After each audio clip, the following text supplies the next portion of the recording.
নিয়াত করতে হবে যে এই রমাজানটাতে আমি আমার সমস্ত গুনাহ মাফ করানোর চেষ্টা করব। কারণ নবী সাল্লাল্লাহু আলাইহি ওয়াসাল্লাম বলেছেন, সেই ব্যক্তির জন্য ধ্বংস যে ব্যক্তি রমজান মাসকে পেয়েছে কিন্তু তার গুনাহ মাফ করাতে পারে না। কে জানে এটা আমাদের শেষ রমাদান হতে পারে। আল্লাহ না করুক, আমরা দোয়া করি আল্লাহ পাক আমাদেরকে বেশি বেশি রমাদান দান করুক, বেশি বেশি লাইলাতুল কদর দান করুক। প্রথম শুরু হচ্ছে আপনি মাসের বাজার আগে করে ফেলবেন। আমি একটু প্র্যাকটিক্যাল কথা বলবো আর কি। আপনি রমাদান মাসের বাজার এই শাবান মাসে করে ফেলার চেষ্টা করেন, পারলে ঈদের শপিংটাও করে ফেলার চেষ্টা করেন। রমজান মাসে বেশি বাইরে যাবেন এবং টাকা পয়সা নিয়ে গিয়ে স্ত্রী সন্তানের হাতে দিয়ে দিবেন না, যাও বাইরে গিয়ে মার্কেটিং করে আস, এই ভুলটা করতে যান। নিজে পরিবেশ নষ্ট করবে, রোজার যে আধ্যাত্মিকত্ব নষ্ট হবে, আরো হাজারটা যুবকের চোখের জানা করা প্রয়োজন নাই। আপনি পরিবারের কর্তা, লিস্ট করে ফেলেন, আপনাকে আল্লাহ পাক যতটুকু সামর্থ্য দিয়েছেন মূল জিনিসগুলো কিনে রেখে দেন, আর বাকি টুকটাক বাজার আপনি করবেন। আর যখন বাজারে যাবেন একটা দোয়া পড়বেন, আপনি 10 লক্ষ নেকি পাবেন ইনশাআল্লাহ। কত লক্ষ? 10 লক্ষ। দোয়াটা শিখাচ্ছি। দোয়াটা হচ্ছে লা ইলাহা ইল্লাল্লাহ ওয়াহদাহু লা শারীকা লাহ লাহুল মুলক ওয়া লাহুল হামদ ইউহয়ী ওয়া ইউমীত ওয়া হুয়া হাইয়ুন লা ইয়ামুত বিয়াদিহিল খায়রু কুল্লুহু ওয়া হুয়া আলা কুল্লি শাইইন কাদির। একবার পড়লে 10 লক্ষ নেকি পাবেন বাজারে গিয়ে। কেন পাবেন? কারণ বাজার সবচেয়ে নিকৃষ্ট জায়গা, যেখানে গেলে মানুষ আল্লাহকে স্মরণ করে না। সেখানে গিয়ে আপনি আল্লাহকে স্মরণ করেছেন, এই জন্য আল্লাহ পাক নেকি দিবেন ইনশাআল্লাহ। আসেন, এটা করার পর ঈদের যে শপিংটার কথা বলছি, এটা এই কারণে বলছি, লাস্টের দশকে আমরা ঈদের শপিংয়ে বেশি ব্যস্ত থাকি, এতে করে লাইলাতুল কদরটা আমরা হারিয়ে ফেলি।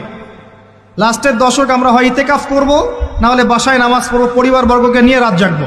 পারা যাবে ইনশাআল্লাহ? তারাবির নামাজ তো পড়বোই ইনশাআল্লাহ জামাতে।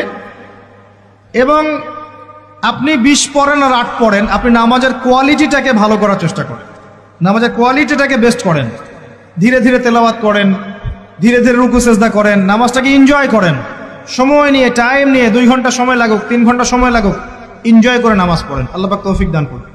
এরপর শেষ রাতে আবার ওঠেন, পরিবারবর্গকে নিয়ে নামাজে দাঁড়ান, একসাথে জামাত করে নামাজ পড়েন, পরিবারে নফল নামাজ পড়েন, বাসায় বরকত হবে ইনশাআল্লাহ। রাত জাগেন, বেশি বেশি দোয়া করেন, একটু তেলাওয়াত করেন, একটু জিকির করেন, তাসবিহ তাহলিল করেন, রাতটা কাটিয়ে দেন। শেষের দশকে মার্কেটে ঈদের শপিং করতে যায় না। ঈদের খুশি আছে, ঈদের আনন্দ আছে, ঈদে ভালো পোশাক পরবো, সব ঠিক আছে। এই খুশি কাদের জন্য?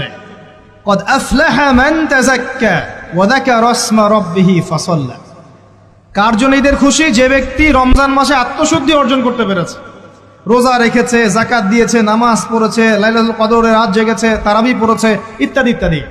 এই ব্যক্তি আত্মশুদ্ধি অর্জন করেছে, এই ব্যক্তির জন্য ঈদের খুশি। যে রমজান মাসে সিনেমা দেখেছে, সিনেমা শুটিং করেছে, পর্নোগ্রাফি দেখেছে, সুদ খেয়েছে, শিরক করেছে, বেদাত করেছে, হারাম খেয়েছে, এর জন্য ঈদের খুশি। মানুষকে ঠকিয়েছে, ব্যবসায় মাল কম দিয়েছে, পণ্য মজুত করেছে, ইচ্ছা করে দ্রব্যের দাম বাড়িয়েছে, সরকারকে বিব্রত করেছে, জনগণকে দুর্ভিক্ষের দিকে ঠেলে দিয়েছে, এদের জন্য ঈদের খুশি? কখনো না। ঈদের খুশি তাদের জন্য যারা আত্মশুদ্ধি অর্জন করতে পেরেছে। আল্লাহ পাক বোঝার তৌফিক দান করুন, আমিন। এটা প্রথম টিপস দিলাম আপনাকে। এবার আসেন, আপনি রমাদানে প্ল্যান করবেন যে আপনার জীবনে বড় বড় পাপগুলো কি কি হয়েছে। এই পাপগুলো যদি মানুষের সাথে জড়িত হয়ে থাকে, আপনি মানুষের সাথে গিয়ে গিয়ে ক্ষমা নিয়ে নেবেন। কারো টাকা নিয়েছেন, দেন নাই, দিয়ে দিবেন। কারো সম্পত্তি পায়, দেন নাই, দিয়ে দিবেন। কারো হকটা নষ্ট করেছেন, গালি দিয়েছেন, গীবত করেছেন বা তহমত দিয়েছেন, অপমান করে, ইত্যাদি, ক্ষমা চেয়ে নেবেন। রমাদান মাসে মানুষের হকটা দিয়ে দেন। আল্লাহর কাছে জড়িত যে পাপগুলো আছে, এটার জন্য ইস্তেগফার যথেষ্ট। খালি যদি বলেন আস্তাগফিরুল্লাহাল্লাযী লা ইলাহা ইল্লা হুয়াল হাইয়ুল কাইয়ুম ওয়া আতুবু ইলাইহি, 1 সেকেন্ডের মধ্যে আল্লাহ পাক আপনার সমস্ত পাপকে নেকি দিয়ে পরিবর্তন করে দিবেন ইনশাআল্লাহ। এবার প্র্যাকটিক্যালি যাবেন, সেহরি করবেন। সাহরির মধ্যে বারাকা আছে। সাহরি না করে রোজা রাখাটা উচিত না। সাহরির মধ্যে বারাকা আছে। একটা খেজুর হোক, 1 গ্লাস পানি হোক, আপনি সাহরি করবেন, এর মধ্যে বারাকা আছে।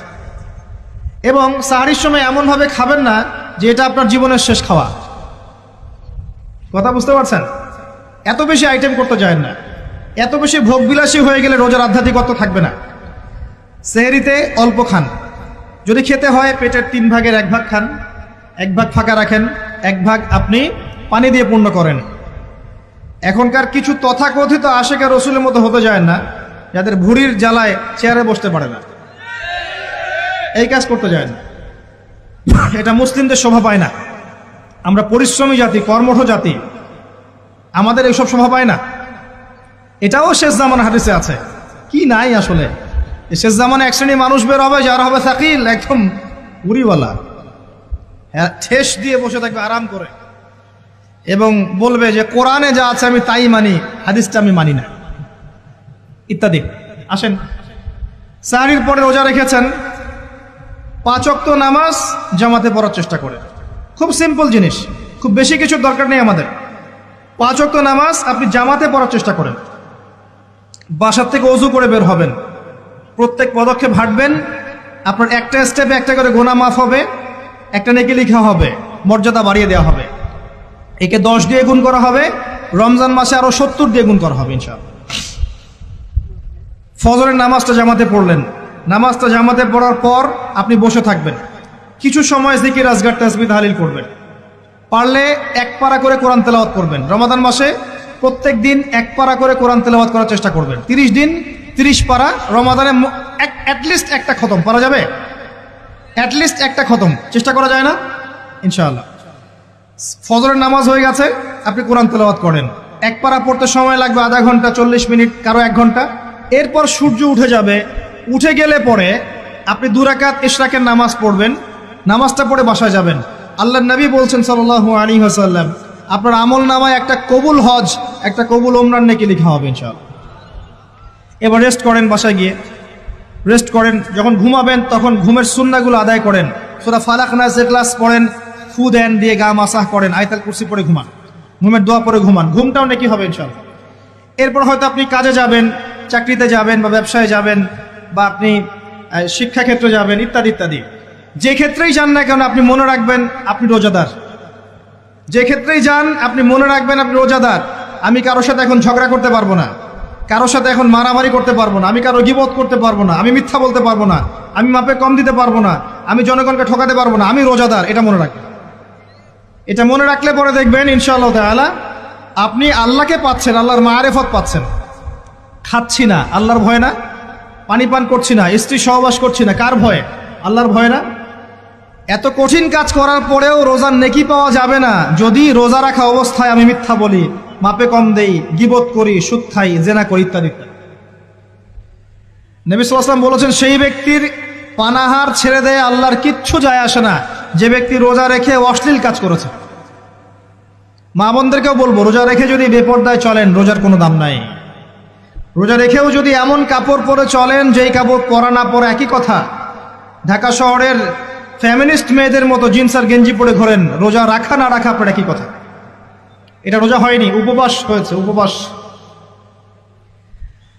ইকোনমিক সেকশন আমরা যারা আছি, আমরা যদি রোজা রেখেও সুদ খাই, আমার রোজা রাখা না রাখা আল্লাহর কিচ্ছু যায় আসে না।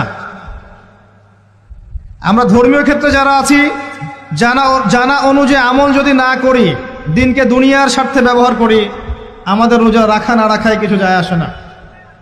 আমরা যদি মিথ্যা বলি, অন্যের গীবত করি, অশ্লীল কাজ করি, গার্লফ্রেন্ডের সাথে সময় কাটাই, ওর সাথে কফি খেতে যাই, ডেটিং করতে যাই, এই যে ফেসবুকের মাধ্যমে চ্যাটিংয়ে প্রেম করি, ইউটিউবে অশ্লীল ভিডিও দেখি, পর্নোগ্রাফি দেখি, ইত্যাদি ইত্যাদি, এইসব রোজা রাখা না রাখা আল্লাহর কিচ্ছু যায় আসে। আমি হাত জোর করে মিনতি করছি ভাই, খাওয়া পান করা, স্ত্রী সহবাস ছেড়ে দেওয়ার নাম রোজা নয়, এটার নাম রোজা নয়, এটা একটা অংশ রোজার মাত্র। রোজা রেখে আল্লাহর যাবতীয় হারাম ত্যাগ করলে পরে রোজা হবে ইনশাআল্লাহ। এই কাজগুলো করার চেষ্টা করি, আল্লাহ পাক তৌফিক দান করুন। রোজা রাখা অবস্থায় আপনি বেশি বেশি জিকির করবেন। কি করবেন? সুবহানাল্লাহ পড়বেন, আলহামদুলিল্লাহ পড়বেন, আল্লাহু আকবার পড়বেন, লা ইলাহা ইল্লাল্লাহ পড়বেন, লা হাওলা ওয়ালা কুওয়াতা ইল্লা বিল্লাহ পড়বেন হাসবি আল্লাহ ওয়া নি'মাল ওয়াকিল, সুবহানাল্লাহি ওয়া বিহামদিহি, সুবহানাল্লাহিল আযীম, সুবহানাল্লাহিল আযীম ওয়া বিহামদিহি, পড়বেন আস্তাগফিরুল্লাহ ওয়া আতুবু ইলাইহি, আস্তাগফিরুল্লাহ ওয়া আতুবু ইলাইহি, পড়বেন লা ইলাহা ইল্লাল্লাহ ওয়াহদাহু লা শারীকা লাহ লাহুল মুলকু ওয়া লাহুল হামদু ওয়া হুয়া আলা কুল্লি শাইইন কাদির। পারা যাবে না ইনশাআল্লাহ? বেশি বেশি পড়বেন।